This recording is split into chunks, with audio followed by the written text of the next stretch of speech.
Hello everyone, कैसे हैं आप सभी। मैं तुषार स्टडी नंबर पर आप सभी का बहुत बहुत स्वागत करता हूं। एंड आज के इस सेशन में हम बात करेंगे DFCCIL की एक वैकेंसी के बारे में जिसका नाम है ऑपरेशंस एंड BD। आपको पता होगा DFCCIL यानी dedicated freight corridor of India, इन्होंने अभी कुछ वैकेंसीज निकाली और इस वैकेंसी में इन्होंने एक वैकेंसी निकाली, एक पोस्ट निकाली है ऑपरेशंस एंड BD की। अब इस ऑपरेशंस एंड BD, अब ये जो पोस्ट है आपकी, इसके लिए जो CBT होना है, इसके लिए क्या होगा, एक CBT होगा इसके सिलेक्शन के लिए। अभी जो पोस्ट है आपकी दो ग्रेड्स पे निकाली गई है, अभी आप ध्यान रखिएगा। एक है आपका एग्जीक्यूटिव और एक है आपका जूनियर एग्जीक्यूटिव, ठीक है, जूनियर एग्जीक्यूटिव। अब इन दो ग्रेड्स में ये तो जो वाला पेपर है आपका और ये वाला जो पेपर है, इससे थोड़ा सा अंतर है, वो समझिए क्या है। इनका जो सिलेबस है एग्जीक्यूटिव की, अगर मैं बात करूँ, इस वाले पर्टिकुलर की बात करूँ, तो इसका सिलेबस बहुत हद तक मैच करता है जो आपका 2018 में स्टेशन मास्टर के लिए जो एग्जीक्यूटिव का पेपर हुआ था। वहीं अगर जो जूनियर एग्जीक्यूटिव की बात करें इस वाले की, तो इसका सिलेबस तो सेम ही है एग्जीक्यूटिव जैसा, बट इसमें डिवीजन कर दिया है 60-60 का। और वो डिवीजन क्या है कि आपके सिलेबस में साफ साफ लिखा हुआ है कि जब आपका क्वांट्स है, लॉजिकल रीजनिंग है, एप्टीट्यूड वगैरह, न्यूमेरिकल एबिलिटी है, वो होगा 60 मार्क्स का। और बाकी 60 मार्क्स का क्या होगा वो भी आपके साथ डिस्कस करूँगा। तो ये जो बाकी का बचा हुआ सेक्शन हो गया, क्वांट्स, रीजनिंग और न्यूमेरिकल एबिलिटी, इस सब के अलावा जो बाकी का बचा हुआ सेक्शन है GA के अलावा, वो क्या, वो समझिए। वो इन्होंने CBT के सिलेबस में साफ साफ लिखा है, वो ये है। एक है आपका हिस्ट्री ऑफ इंडियन रेलवेज, ठीक है।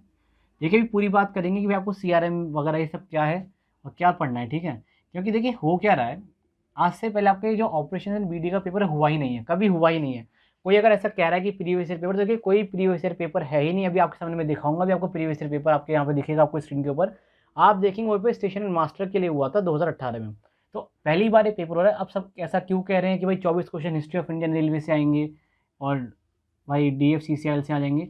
वो इसलिए कह रहे हैं क्योंकि जो पहले आपका स्टेशन मास्टर का पेपर हुआ था उसका जो पैटर्न है और ये जो एग्जीक्यूटिव वाले का पैटर्न है बिल्कुल सेम सेम, यानी जो सिलेबस है वो सेम सेम है। तो बहुत प्रोबेबली चांसेस है कि जिस तरीके से पहले डिस्ट्रीब्यूशन था क्वेश्चंस का, वैसे ही इस बार भी रहेगा, ये चांसेस है केवल। बाकी एग्जीक्यूटिव का डिस्ट्रीब्यूशन क्या है, क्वेश्चन का आपको समझा ही दिया, ठीक है। ये आपका क्वांट्स हो गया, मतलब जो 60 क्वेश्चन है, क्वांट्स, GA, रीजनिंग, ये सब आपका इसमें आ जाएगा, ठीक है, आप समझ गए होंगे। तो अब हम बात करते हैं, जो मेन बात थी हमारी, कि भाई हिस्ट्री ऑफ इंडियन रेलवेज और DFCCIL, ये एक सेक्शन है आपका। एक सेक्शन है आपका कस्टमर रिलेशंस का। काफ़ी लोग उसको कस्टमर रिलेशनशिप मैनेजमेंट भी कह रहे हैं, तो हम उसको ये लिख लेते हैं कस्टमर रिलेशनशिप मैनेजमेंट, ठीक है, ताकि आपको कोई दिक्कत ना हो, ठीक है। फिर एक सेक्शन है आपका इकोनॉमी एंड मार्केटिंग का, ठीक है। 3 सेक्शन है, कुछ गलत तो नहीं कहा मैंने अभी तक। अब देखिए प्रॉब्लम ये है कि ये कवर हो जाएगा, मतलब प्रॉब्लम क्या है सेकंड वाले में, ये तो आपका इजीली कवर हो ही जाएगा, ये भी इजीली कवर हो जाएगा। भाई इकोनॉमिक्स आप पढ़ते हैं, SSC वगैरह की तैयारी करते हैं, रेलवे की तैयारी करते हैं, पढ़ते हैं। मार्केटिंग में आपको बस बेसिक कुछ टर्मिनोलॉजी पढ़नी है और मार्केट किस किस टाइप की होती हैं और थोड़ा सा टैक्सेशन वगैरह ये सब आपको पढ़ना है, तो कोई इतनी बड़ी दिक्कत नहीं है इकोनॉमी एंड मार्केटिंग में। दिक्कत आ रही है इसमें क्या पढ़ें, कस्टमर रिलेशनशिप मैनेजमेंट।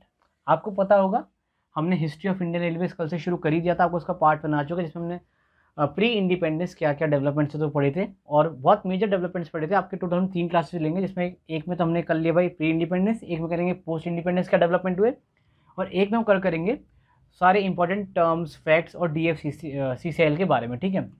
अब आते हैं इसमें कस्टमर रिलेशनशिप एंड मैनेजमेंट। अब देखिए ये जो एक पर्टिकुलर सेक्शन है, ये आपका, इसका कोई दायरा नहीं है, आपको समझाता हूँ। क्योंकि देखिए CRM को तो अलग से एक स्पेशलाइजेशन भी होता है, अलग से इसके लिए डिप्लोमा भी होता है 3 साल का। तो ऐसा तो नहीं कि आप 3 साल के डिप्लोमा का पूरा सिलेबस पढ़ेंगे। तो अब ऐसे में क्या पढ़ा जाए कस्टमर रिलेशनशिप मैनेजमेंट में, ये सवाल आता है। तो इसको समझने के लिए हम क्या कर सकते हैं, एक तो प्रीवियस ईयर पेपर देख सकते हैं। अब प्रीवियस ईयर में कभी ऐसा आपका कोई पेपर हुआ ही नहीं ऑपरेशन एंड BD का, जैसा कि मैंने आपको बताया। लेकिन हुआ किस चीज़ का, स्टेशन मास्टर का एक पेपर हुआ था 2018 में, DFCCIL के द्वारा ही कराया गया था। और उसमें आपका जिस तरीके का पैटर्न यहाँ पे आपको देखने को मिल रहा है, like marketing and economy, customer relations and ये जो बाकी आपका हिस्ट्री ऑफ इंडियन रेलवेज और DFCCIL, कुछ कुछ वैसा ही पैटर्न आपको वहाँ पे भी देखने को मिलेगा। तो मैं भी आपको अब एक पेपर दिखाता हूँ और फिर देखिए उस पेपर से हम जानेंगे, थोड़ा सा कोशिश करेंगे कि भाई किस तरीके का आपका ये जो CRM है या फिर जो इकोनॉमी एंड मार्केटिंग या फिर हिस्ट्री ऑफ इंडियन रेलवेज का डिस्ट्रीब्यूशन है और क्या क्या पूछा गया है। तो आज का जो हमारा डिस्ट्रीब्यूशन हम डिस्कस करेंगे क्वेश्चन का, वो बेसिकली CRM का ही करेंगे, क्योंकि मैक्सिमम बच्चों को इसी में दिक्कत है। जनरली किसी एग्जाम में जनरली आता नहीं है, कोई ऐसा आपका MB टाइप का एग्जाम है उसी में पूछा जाता है। तो इसी में बच्चों को दिक्कत है। तो मेरा हम ये जानेंगे भाई आपको कितना पढ़ना है, आपको क्या पढ़ना चाहिए, क्योंकि मैं देख रहा हूँ जब से ये आपका अनाउंस हुआ पेपर, काफ़ी सारे एजुकेटर्स ने सीआरएम के ऊपर वीडियोस बनाए। मैं ये नहीं कह रहा गलत वीडियोस है, अच्छे वीडियोस बनाए, बट एक दायरा नहीं है। आपको मतलब दायरा तो पता होना कि आपको पढ़ना क्या है, बेसिकली आपको किस चीज़ में मेजर फोकस देना है, किस चीज़ में मेजर फोकस नहीं देना। तो आपके सामने अब आपको मैं एक पेपर दिखाऊंगा प्रीवियस ईयर का, और उसके बेसिस पे हम डिस्कशन करेंगे और देखेंगे कि भाई कौन सा सेक्शन आपका ज़्यादा क्वेश्चंस कवर करता है, क्या आपको मेनली पढ़ना है। ठीक है, तो ये तो मैं उम्मीद कर रहा हूँ कि एक बेसिक से मैंने इंट्रोडक्शन दिया कि भाई ऑपरेशन एंड बीडी में आपका क्या थोड़ा सा सिलेबस है। बहुत ज़्यादा डिटेल में मैंने बात नहीं करी है आपसे, बहुत बेसिक बात ही करी है। ठीक है, अब चलिए कुछ बातें जानते हैं, और कुछ बातें मैं एक सेकंड ज़रूर रुकिए, मैं पहले एक पेपर आपको दिखाता हूँ, फिर उसके बाद मैं एक डिस्ट्रीब्यूशन लिखूँगा, उसको आप पहले लिख लीजिएगा। ठीक है, सो यहाँ पर देखेंगे आपकी स्क्रीन के ऊपर अभी एक ये पेपर आ रहा होगा, यहाँ पे देखिए आपकी स्क्रीन के ऊपर एक अभी पेपर आएगा, आप उसको ज़रा गौर से देखिएगा आराम से। तो देखिए पेपर आ चुका है आपकी स्क्रीन के ऊपर। अब देखिए ये जो पेपर है आपका, ये आप देख पा रहे होंगे एग्जीक्यूटिव ऑपरेटिंग के लिए हुआ है, स्टेशन मास्टर एंड कंट्रोलर। ठीक है, आप समझ पा रहे हैं इसके लिए पेपर हुआ है। अब यहाँ पे देखिए, और आप यहाँ पे देखिए जनरल नॉलेज का आपका पहला सेक्शन है, इसमें आपके 12 क्वेश्चन आपको देखने को मिलेंगे, आप देख पाएंगे 12 क्वेश्चन आपको यहाँ पे देखने को मिल जाएंगे। इसके अलावा एक सेकेंड, ये तो जनरल नॉलेज का सेक्शन है। इसके अलावा देखिए मैं थोड़ा और स्क्रॉल करता हूँ, तो आप देखिए नीचे आपके 12 क्वेश्चन ये जनरल नॉलेज के आएंगे। इसके अलावा देखिए आपके सेक्शन 2 है लॉजिकल रीजनिंग का, इसके भी आपको 12 क्वेश्चन ही मिलेंगे। ठीक है, देखने को। फिर देन इसके बाद आपका आएगा एक अरिथमेटिक एबिलिटी का सेक्शन, जिसमें आपके ठीक ठाक सवाल हैं, एडवांस का भी एक आध सवाल है एक, और बाकी अरिथमेटिक के ही मतलब जनरली नॉर्मल सवाल है, टाइम एंड वर्क के, परसेंटेज के और रेशियोज़ के सवाल हैं, तो कोई ज़्यादा मुश्किल है नहीं ये सेक्शन। ठीक है, आप कहेंगे तो मैं आपको पूरा ये सेक्शन सॉल्व करवा दूंगा अलग से एक सेशन के अंदर। बाकी कोई बहुत दिक्कत का ये है नहीं मामला। दिक्कत आएगी वही मैं जैसा कि मैंने आपको कहा कि आपको सीआरएम में क्या पढ़ना है क्या नहीं पढ़ना। अब ये देखिए थोड़ा सा ये जनरल साइंस का एक सेक्शन है। ठीक है, जनरल साइंस अपने आप में काफ़ी इंपॉर्टेंट सेक्शन है यहाँ पे, क्योंकि 24 क्वेश्चन ये कवर कर रहा है। फिर इसके बाद आएगा आपका हिस्ट्री ऑफ इंडियन रेलवेज़। ये देखिए यहाँ से हिस्ट्री ऑफ इंडियन रेलवेज़ और डीएफसीसीएल शुरू होता है। इसके आपके 24 क्वेश्चन है। तो देखिए मेनली जो लोग कह रहे हैं कि 24 क्वेश्चन आने हैं वो इसी बेसिस पे कह रहे हैं, बट ये बात आपका जो जूनियर एग्जीक्यूटिव वाला पेपर है उस पर अप्लाई नहीं हो पाएगी, क्योंकि वहाँ पर दिक्कत क्या है कि वहाँ पे 60 क्वेश्चन का वैसे ही डिस्ट्रीब्यूशन है, और 60 क्वेश्चन में आपका ये भी है, इसके अलावा मार्केटिंग एंड इकोनॉमी भी है, और आपका कस्टमर रिलेशनशिप मैनेजमेंट भी है, और इसके अलावा वहाँ पे एक लॉजिकल रीजनिंग का भी सेक्शन है। तो आप कैसे डिस्ट्रीब्यूट करेंगे? मोस्ट वाली होगा कि 15-15 क्वेश्चन ही आएंगे सभी के। मतलब मैं एक चांस कह रहा हूँ कि जूनियर एग्जीक्यूटिव वाले में ऐसा होगा। बाकी आपका पूरा जो सेक्शन चल रहा है भी आपका हिस्ट्री ऑफ इंडियन रेलवेज का सेक्शन है। इसके बाद देखिए आप ये आपका आ गया मार्केटिंग एंड इकोनॉमी का सेक्शन। ये देखिए बहुत ही बेसिक सा सेक्शन, आप देखेंगे यहाँ पे आपको क्वेश्चंस मिलेंगे जनरली कोई जो प्रोडक्ट है वो किस कंपनी का है या फिर किसी का, आप देखेंगे बहुत मतलब बेसिक सा ये है, कोई ऐसा बहुत मुश्किल नहीं है। अब यहाँ पे देखिए आएगा आपका कस्टमर रिलेशंस का सेक्शन। अब देखिए पहला क्वेश्चन आपको दिख रहा होगा यहाँ पे, आपकी स्क्रीन के ऊपर दिख रहा होगा। ठीक है, मैं उम्मीद कर रहा हूँ कि मैं शायद कट नहीं रहा हूँ ये जो आपका सेक्शन आ रहा है क्वेश्चन पेपर वाला उससे। तो देखिए पहला क्वेश्चन आपको बहुत ही सिंपल है कि भाई जो प्रोसेस होता है introducing a gaming ambience in to increase the customer involvement, उसे हम क्या कहते हैं? तो गेमिफिकेशन कहते हैं। काफ़ी आपने सुना भी होगा। जैसे इसका एग्जांपल मैं आपको देता हूँ कैसे। आपने कोई वेबसाइट विजिट करी, आपने कई बार देखा होगा उस वेबसाइट पे एक व्हील होता है। ठीक है, उसको आप घुमाते हैं व्हील को तो आपको कुछ रिवॉर्ड्स मिलते थे, गेमिफिकेशन टाइप हो गया। अब आप उस वेबसाइट पे दोबारा जाना चाहेंगे, जैसे कि थोड़े टाइम पहले अमेजोन ने किया था कि अमेजोन ने एक रिवॉर्ड सिस्टम को शुरू किया, जिसमें वो एक व्हील घूमता था, उस पर आप प्रेस करते थे, व्हील टर्न होता था, और व्हील टर्न होने के बाद कुछ आपको रिवॉर्ड्स मिलते थे। तो ये गेमिफिकेशन हो गया, यानी एक गेम इंट्रोड्यूस कर दिया जिसकी मदद से आपको रिवॉर्ड्स मिल रहे हैं। ठीक है, इसके अलावा देखिए कुछ और क्वेश्चन। अब देखिए क्वेश्चन को मैं कुछ कैटेगरी में बांटता हूँ, और उसके बाद आप देखिए हम किस तरीके से आपको क्या मतलब किस चीज़ से फोकस करना है। तो देखिए मैं 4 या 5 सेक्शंस में आपको पूरे जो 12 क्वेश्चन को डिवाइड करूँगा। अब देखिएगा कि आपका किस तरीके से फिर कहाँ पे ज़्यादा वेटेज है। अब देखिए ज़्यादा तो कोई डेटा है नहीं हमारे पास, एक ही पेपर हुआ है तो उसी के बेसिस पे हमें देखना पड़ेगा। तो पहला एक ले लेते हैं हम सेक्शन अबाउट का, यानी एक सेकंड थोड़ा बड़ा बड़ा लिख देता हूँ मैं, यानी भाई सीआरएम आपका होता क्या है। तो अबाउट प्लस थ्योरी का एक सेक्शन ले लेते हैं। ठीक है, एक सेक्शन हो जाएगा आपका अबाउट प्लस थ्योरी। देखेंगे भाई ये कितना कंटेन कर रहा है, इसके कितने मार्क्स से लाइक क्वेश्चन बन रहे हैं। फिर एक सेक्शन हम ले लेते हैं टाइप, भाई सीआरएम आपके टाइप क्या होते हैं, प्लस मॉडल। ठीक है, एक सेक्शन ही हो जाएगा। तो एक सेक्शन है हमारा अबाउट प्लस थ्योरी का, एक सेक्शन आपका टाइप एंड मॉडल का। फिर एक सेक्शन लेते हैं सॉफ्टवेयर इवोल्यूशन का, कि भाई किस तरीके से 21st सेंचुरी में या फिर 20th सेंचुरी में आपका इवोल्यूशन होना शुरू हुआ, कैसे डिजिटाइजेशन शुरू हुआ सीआरएम का। तो एक लेते हैं सॉफ्टवेयर इवोल्यूशन का, सॉफ्टवेयर इवोल्यूशन, एक सेक्शन ये हो जाएगा। इसे हम चाहते हैं टर्मिनोलॉजी भी ऐड कर सकते हैं, बट वो हम देखेंगे बाद में। और एक सेक्शन आप ले लीजिए डाटाबेस का, ठीक है, डेटाबेस प्लस टूल्स, ठीक है, एक सेक्शन आप ये देखिए।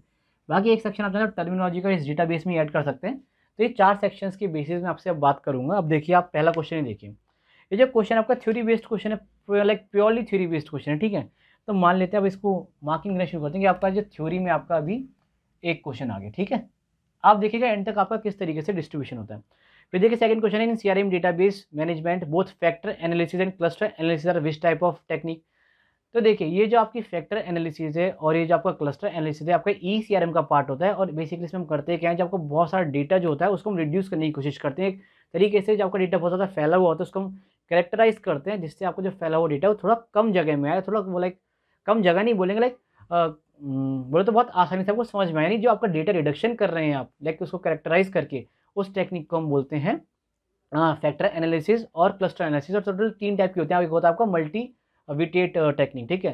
तो मल्टी वाइटेड भी होता है, ये आपके एक फैक्टर एनालिसिस और एक है क्लस्टर एनालिसिस। आप समझ रहे हैं, क्लस्टर माने गुच्छा बनाना, ठीक है, फैक्टर माने तोड़ना, समझ रहे होंगे आप। तो इस तरीके की जो आपके हैं फैक्टर एनालिसिस और क्लस्टर एनालिसिस आपका ईसीआरएम का पार्ट होता है। और ये आपका मॉडल है ईसीआरएम, ठीक है। तो आपका एक क्वेश्चन टाइप एंड मॉडल पे आ गया, ठीक है। अब आगे चलते हैं। फिर देखिए, in CRM database a set of information stored in a row of database and pertaining to one customer is called। तो रिकॉर्ड बोलते हैं, आपको बताओगे भाई एक रो में पूरे कस्टमर का नाम आया, उसका उसने क्या खरीदा, उसकी क्या पसंद है, वो सब एक रिकॉर्ड हो जाएगा उस कस्टमर का। तो एक क्वेश्चन आपका डेटाबेस एंड टूल से हो गया अभी, ठीक है। अब देखिए आगे चलिए। आगे, in CRM system if the hypothetical retention rate is 1.0 then this survival rate at the end of third year is, तीसरे साल आपका क्या होगा। तो देखिए, सर्वाइवल रेट, रिटेंशन रेट क्या होता है, जैसे आपने यूट्यूब पे भी देखा होगा, एक होता है रिटेंशन। और कोई यूट्यूबर देख रहा है इस वीडियो को, जिसका यूट्यूब चैनल, तो देखता होगा एक रिटेंशन रेट होता है। इसका मतलब क्या होता है, कितने व्यूअर्स या फिर आपने कोई कस्टमर है तो कितने कस्टमर्स आपके इनिशियली और आपने उनमें से कितने बचा लिए। जैसे मान लेते हैं 100 कस्टमर आए, लेकिन आपने 80 जो आपने रिटर्न करके रखे, यानी वो आगे भी आपसे सामान खरीद रहे हैं, तो 80 आपका क्या होगा, रिटेंशन रेट हो गया, ठीक है। यहाँ पे समझ रहे हैं। तो इसी को हम कहते हैं आगे चल के सर्वाइवल रेट। जो आपका रिटेंशन होता है उसी को हम कहते हैं सर्वाइवल रेट, ठीक है। तो हाइपोथेटिकल सिचुएशन में अगर आपका रिटेंशन रेट 1.0 तो आपका सर्वाइवल रेट में वो बराबर ही रहता है, इक्वल रहता है, ठीक है। तो आप कह सकते हैं प्योरली थ्योरी बेस्ड क्वेश्चन है। तो एक और क्वेश्चन आपका थ्योरी से आ गया, अबाउट प्लस थ्योरी से आ गया, ठीक है। अब देखिए आगे चलते हैं। आगे क्वेश्चन 5 देखिए, ऊपर आ रहा होगा, ये थोड़ा 2 पार्ट्स में कट गया, पहले क्वेश्चन पढ़ लीजिएगा। क्वेश्चन है, the value that is obtained from a customers positive word of mouth through which one get additional customer is called. जैसे कि मान लेते हैं आपको, ये मैं ऐसे समझाता हूँ। जैसे मान लेते हैं आपने कोई सामान खरीदा किसी कंपनी का, लेटर से आपने फिलिप्स की कोई लाइट खरीद ली, या फिर आपने कोई ब्रेड खरीदा ब्रिटानिया का, आपने को ब्रेड लाइक अच्छा लगा, तो आपने अपने फैमिली मेम्बर्स या फिर आपके जो बगल में पड़ोसी उसको सजेस्ट किया भाई तुम ब्रिटानिया का ब्रेड खाओ। तो एक कस्टमर ने दूसरे बंदे को उसके बारे में बताया, उससे क्या हुआ, तो सेकंड कस्टमर था अपने आप ही जुड़ गया। तो ये जो तरीका है कि भाई अपने आप ही कस्टमर तारीफ करेगा एक, उससे बाकी कस्टमर्स अपने आप आ जाएंगे। तो इस तरीके को हम क्या कहते हैं, इसको हम बोलते हैं कस्टमर रेफरल वैल्यू, ठीक है। ये आपको पता होगा। तो देखिए, अब ये भी आपका थ्योरी बेस्ड क्वेश्चन है, कोई मुश्किल तो नहीं है। एक और थ्योरी बेस्ड क्वेश्चन आ गया। तो अभी देखना, अबाउट एंड थ्योरी से आपके 3 क्वेश्चन हो चुके हैं। अब देखिए, the dendrogram tool is a tool used in CRM in conjunction with, ये तो बहुत ही सिंपल क्वेश्चन है, ये तो आप क्लस्टर एनालिसिस का ही है। तो ये आपका, अब देखिए टूल है, आप समझ, मैंने आपको थ्योरी में तो आपका क्लस्टर एनालिसिस मॉडल में आएगा, बट अगर हम टूल्स की बात करें लाइक क्लस्टर एनालिसिस की, फैक्टर एनालिसिस की, तो आपका एक टूल है, तो ये आपका +1 यहाँ पे आ जाएगा, ठीक है। अब आगे चलिए। अब देखिए, what is the name of the data visualisation tool. Again एक टूल से क्वेश्चन है, तो आप एक और यहाँ पे ऐड कर लीजिए, ठीक है। अगर आप कहेंगे तो मैं आपके साथ इस पीडीएफ को शेयर कर दूंगा, ये जो मेरे पास पेपर है इसको मैं शेयर कर दूंगा आपके साथ, ठीक है। आगे पढ़िए। अगला क्वेश्चन देखिए, the balance score card a strategic planning and management system was developed by 2 management gurus, one of them is famous professor of Harvard business. तो ये आपको बताना है भाई कौन था। तो देखिए अगेन डेवलपमेंट, आप कह सकते हैं सॉफ्टवेयर इवोल्यूशन से क्वेश्चन आया है। तो भाई किस तरीके से इवॉल्व हुआ, किस तरीके से डेवलपमेंट हुआ आपका, तो उसका भी एक क्वेश्चन आपको यहाँ पे देखने को मिलेगा आपको, ठीक है। फिर आगे पढ़िए। In typical sales funnel which of these segment should be largest segment. यानी जब आपका सेल्स फनल होता है तो बेसिकली एक फनल होता है, उसमें बेसिकली हम कैरेक्टराइज करते हैं, ठीक है। तो ये उसी से क्वेश्चन, तो आपका थ्योरी बेस्ड क्वेश्चन है। एक और क्वेश्चन आपका थ्योरी से आया, ठीक है। अब देखिए, थ्योरी का मतलब केवल इतना नहीं है कि, इसको थोड़ा नीचे लिखता हूँ थ्योरी यहाँ पे, ठीक है। मैं कहता कि थ्योरी का मतलब केवल ये नहीं है कि आपको केवल शुरू की कुछ बातें, यानी भाई अबाउट क्या होता है। थ्योरी में आपको देखिए बहुत कुछ आता है, एक तो अबाउट में किस तरीके से सीआरएम बना, क्या है इसकी हिस्ट्री, फिर थ्योरी में आप ये पढ़ेंगे भाई कितने टाइप का ये होता है। यहाँ पे जो टाइप मेरा मॉडल वाला टाइप है, ठीक है। यहाँ पे मैं कह रहा हूँ भाई इसका कैरेक्टराइजेशन क्या है, मतलब समझ गए आप। तो ये भी आपको थ्योरी में ही पढ़ना पड़ेगा भाई, कैरेक्टराइजेशन क्या होता है, किस किस तरीके से आगे फिर उसका और डिवीजन है सीआरएम का, समझ रहे हैं। और बाकी आपका ई सीआरएम, एसआरएम और इनके क्या क्या type select factor analysis, cluster analysis वो आप यहाँ पे पढ़ेंगे, ठीक है, मतलब टाइप एंड मॉडल में। अब देखिए अगला क्वेश्चन देखिए, ये टिपिकल सेल्स फनल वाला हो गया। अब देखिए in case of CRM what does RF stand for, RFM model, model से एक क्वेश्चन है, ठीक है। अब आगे बढ़ते हैं, namely founder chairman of one of the world largest CRM companies. तो ये तो बहुत ही सिंपल है, सॉफ्टवेयर इवोल्यूशन से एक क्वेश्चन आया आपका, ठीक है। अब एक लास्ट क्वेश्चन देखते हैं, 12th question, in the context of CRM what does the abbreviation SFA stand for. अब देखिए ये आपका, आप थ्योरी बेस्ड भी कह सकते हैं, आप कह सकते हैं कि सीआरएम का टाइप होता है, सीआरएम में जब हम पढ़ते हैं कितने टाइप से आप सीआरएम करते हैं, तो उसी का टाइप है ये सेल्स फोर्स ऑटोमेशन वाला। तो ये आपका थ्योरी में ही आ जाएगा, ठीक है। तो ठीक है, अब आप यहाँ पे जरा कैरेक्टराइजेशन समझिए कि किस तरीके से पेपर में हुआ है। आप देखिए थ्योरी वाला जो पोर्शन है आपका, इसमें आपके टोटल 5 क्वेश्चन बने हैं, ठीक है। ये थ्योरी वाला पोर्शन है आपका, इसमें 5 क्वेश्चन आपके बन रहे हैं, ठीक है। ये 5 में नीचे लिख देता हूँ, हो सकता है शायद ये दुपक गया हो, ये 5 क्वेश्चन। इसके अलावा टाइप एंड मॉडल से आपके 2 क्वेश्चन बने हैं। मैं देखिए ये नहीं कह रहा कि आपका फिर से इसी मॉडल पे लाइक इस तरीके से पेपर बनेगा। सॉफ्टवेयर इवोल्यूशन में आपके 2 क्वेश्चन बने हैं, और वहीं आपका डेटाबेस एंड टूल से आपके 4 क्वेश्चन बने हैं, ठीक है। ये 4 क्वेश्चन, तो आप समझिए कि आपका लिए मोस्ट इंपॉर्टेंट क्या है। एक तो आपको थ्योरी अच्छे से पढ़नी, थ्योरी में आप देखिए क्या क्या पढ़ेंगे, थ्योरी में हम पढ़ेंगे, मैं पेपर हटा देता हूँ यहाँ से। थ्योरी में हम पढ़ेंगे, समझ लीजिए, एक तो व्हाट इट इज़, भाई आपका ये होता क्या है, हाउ इट वर्क्स, फिर थोड़ा बहुत हम इसका हिस्टोरिकल बैकग्राउंड जानेंगे, ठीक है, हिस्टोरिकल बैकग्राउंड।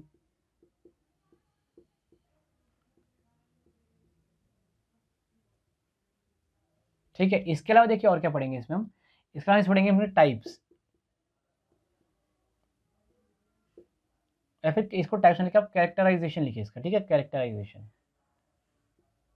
देखिए हो सकता है आप अभी मेरी बात शायद समझ ना पा रहे हो कि मैं क्या समझना चाह रहा हूँ। देखिए कैरेक्टराइजेशन का मतलब ये होता है कि जैसे आपने पढ़ा सीआरएम का, तब सीआरएम को किस तरीके से कैरेक्टराइज करा गया है, उसको कितने पार्ट्स में कैरेक्टराइज करा गया है, उसको हम पढ़ेंगे इसमें, ठीक है। अब यहाँ पे देखिए टाइप एंड मॉडल में क्या भाई कितने टाइप का आपका सीआरएम होता है, क्या इसके मॉडल्स होते हैं, प्लस इसके अलावा क्या क्या इसमें टेक्निक्स होती हैं वो हम यहाँ पढ़ेंगे, ठीक है। तो टेक्निक्स हम यहाँ पर पढ़ लेंगे, ठीक है, टेक्निक्स यहाँ पे पढ़ेंगे। इसके अलावा देखिए सॉफ्टवेयर इवोल्यूशन हम सब पूरा पढ़ेंगे, 21st सेंचुरी में किस तरीके से ये इवॉल्व हुआ, मतलब 20 एंड 21st सेंचुरी, ठीक है। इसका प्रॉपर इवोल्यूशन, पहला आपका सीआरएम कब आया, पहला डेटाबेस कब आया, और ये सब हम पढ़ेंगे, ठीक है। फिर लास्ट सेक्शन आपका डेटाबेस प्लस टूल्स, जैसे हम पूरा डेटाबेस पढ़ेंगे भाई, डेटाबेस में आपके क्या क्या टर्म्स होते हैं, क्या क्या टूल्स होते हैं, इसके अलावा कुछ टर्मिनोलॉजी भी हम यहाँ पे पढ़ेंगे, ठीक है। और देखिए बहुत ही जल्द आप देखिए, आपको पता है मैं आपको कुछ भी ऐसे भटका के नहीं पढ़ाता, तो पहले मुझे खुद एक बार अच्छे से रिसर्च करने दीजिए, क्योंकि मैं नहीं चाहता कि मैं किसी की बुराई नहीं कर रहा, ना ही मैं किसी की कोई तारीफ़ कर रहा, जो कर रहे हैं अच्छा कर रहे हैं काम। लेकिन मैं देखा काफ़ी सारे लोग पढ़ा रहे हैं और थोड़ा सा उनको लाइक मुझे लैक ऑफ नॉलेज लगी, लाइक मैंने खुद भी वो लेक्चर्स देखे, तो मुझे ऐसा लगा कि भाई उन लोगों के कंटेंट में या फिर वो बात नहीं है कि जो एग्जाम ओरिएंटेड है। क्योंकि देखिए आपके एग्जाम में देखिए आप खुद देख रहे हैं क्या क्या पूछा जा रहा है, केवल ये नहीं पूछ रहे कि सीआरएम क्या होता है, कि केवल ये नहीं पूछा गया कि भाई सीआरएम में सॉफ्टवेयर क्या क्या है, आपसे तो भाई डेटाबेस के अंदर से क्वेश्चन आ रहे हैं, समझ रहे हैं आप इस बात को। तो इसके लिए आपको थोड़ा डीप में पढ़ना पड़ेगा। तो मैं प्रोबेबली ये कह के चला हूँ कि 26 से हम शुरू करेंगे मे बी सीआरएम की क्लासेस आपके लिए, और हार्डली 4 to 5 क्लासेस में हम कवर करेंगे, और थोड़ी लंबी लंबी क्लासेस रहेंगी, ऑब्वियसली 40 मिनट्स के अराउंड शायद क्लासेस रहें, क्योंकि एक क्लास में तो आपको बहुत लंबी क्लास में आपका अबाउट एंड थ्योरी में ही चला जाएगा कि भाई सीआरएम क्या होता है, किस तरीके से काम करता है, इसका हिस्टोरिकल बैकग्राउंड क्या है, इसका कैरेक्टराइजेशन क्या है। फिर एक क्लास में हम जानेंगे type and model, like E CRM क्या होता है, क्योंकि देखिए इसमें ई सीआरएम बहुत इंपॉर्टेंट है। आप देखा ई सीआरएम से आपका 2 क्वेश्चन आए हुए हैं यहाँ पे, इसमें एक आपका सीधे फैक्टर एनालिसिस और क्लस्टर एनालिसिस वाला था, फिर एक क्लस्टर एनालिसिस के टूल वाला था, यहाँ पे आ गया वो क्वेश्चन, और फिर इसमें एक आरएफएम मॉडल वाला भी था, ठीक है। तो इस तरीके से हम जानेंगे भाई क्या होता है, ये अलग अलग है, ठीक है। तो आप समझ गए। फिर हम यहाँ पे सॉफ्टवेयर इवोल्यूशन देखेंगे एक क्लास के अंदर, और फिर एक क्लास के अंदर हम डेवलपर डेटाबेस की टर्मिनोलॉजी क्या होता है, आपका डेटाबेस, इसके टूल्स क्या होते हैं, उस सब के बारे में जानेंगे। तो मैं उम्मीद कर रहा हूँ कि यहाँ से आपको अब सीआरएम में क्या पढ़ना है और क्या नहीं पढ़ना आपको समझ में आ गया होगा, क्या आपका ज़्यादा इंपॉर्टेंट है। जैसे अगर आपका कोई बच्चा पढ़ भी रहा है तो सीधे पहले किस चीज़ से फोकस करेगा, इसके बारे में जानेगा भाई, इसका अबाउट के बारे में जानेगा, इसकी थ्योरी के बारे में जानेगा, प्लस इसके डेटाबेस एंड टूल्स पे ज़्यादा फोकस करेगा। उसके बाद फोकस करेगा सॉफ्टवेयर इवोल्यूशन पे, देन उसका फोकस करे टाइप एंड मॉडल पे। ठीक है, आप समझ रहे मेरी बात का मैं आपसे क्या कहना चाह रहा हूँ। तो यही एक पूरा आपका क्या कहते हैं डिवीजन ऑफ क्वेश्चंस था मेरे हिसाब से, जो मुझे लगता है कि हमें इसी मॉडल को फॉलो करना चाहिए। मैं ये फिर अगेन ये बात मैं कह रहा हूँ कि मैं ये नहीं कह रहा कि इसी बेसिस आपका फिर से पेपर बनेगा, क्योंकि अब देखिए आप क्या करेंगे, आपके पास पहले कोई बहुत ज़्यादा पेपर्स तो नहीं जिससे आप सोच सकें भाई अब क्या आएगा। एक ही पेपर हुआ है, एक ही बार आपके लाइक इस तरीके से सीआरएम के क्वेश्चन बने हैं। तो अब आप यही मान के चल सकते हैं कि जो सीआरएम में अब दोबारा पूछा जाएगा इस पर्टिकुलर सेक्शन में, तो कुछ कुछ इसी तर्ज में पूछा जाएगा। हो सकता है एक आध क्वेश्चन आगे पीछे हो जाए, उठा पटक हो जाए कहीं पे, लेकिन मेरे ख्याल से जो मुझे लगता है, जितना मैंने अभी तक इतने सारे एग्जाम्स को निकाला है, क्रैक किया है, तो मेरा ये एक्सपीरियंस कहता है कि जो पैटर्न होता है, अगर कोई एग्जाम ज़्यादा बार नहीं हुआ तो प्रीवियस वाले पैटर्न को ही फॉलो करते हैं। तो मुझे लगता है इसी बेसिस पे आएगा। तो हमें मेन फोकस अब about plus theory plus database and tools पे हमें करना है, और बाकी बीच में हम सारी चीज़ें पढ़ेंगे ही पढ़ेंगे। ठीक है, ऐसा छोड़ेंगे कुछ भी नहीं। तो मैं उम्मीद करता हूँ आपको ये सेशन अच्छा लगा होगा, इन्फॉर्मेटिव लगा होगा, आपको समझ में आ गया होगा कि आपको ज़्यादा भटकना नहीं है, सिंपली टू दी पॉइंट चीज़ें पढ़नी है। मैंने आपके साथ एक जो रियल पेपर था वो सामने आपको डिस्कस कराई है। और ये बात मैंने आपको पहले ही बता दी कि जो आपका पेपर है ऑपरेशन एंड बीडी का नहीं था, ये आपका पेपर था स्टेशन मास्टर्स का। ठीक है, स्टेशन मास्टर का, जो कि 2018 के अंदर हुआ था। और बाकी अगर आप कहेंगे तो आपके लिए प्रीवियस ईयर के अरिथमेटिक के सॉल्यूशन वगैरह मैं आपको करा दूंगा। चलिए मिलते हैं अगले सेशन में, तब तक आप इस तरह से पढ़ते रहिए, तैयारी करते रहिए। बाय बाय, टेक केयर, ध्यान रखिएगा अपना।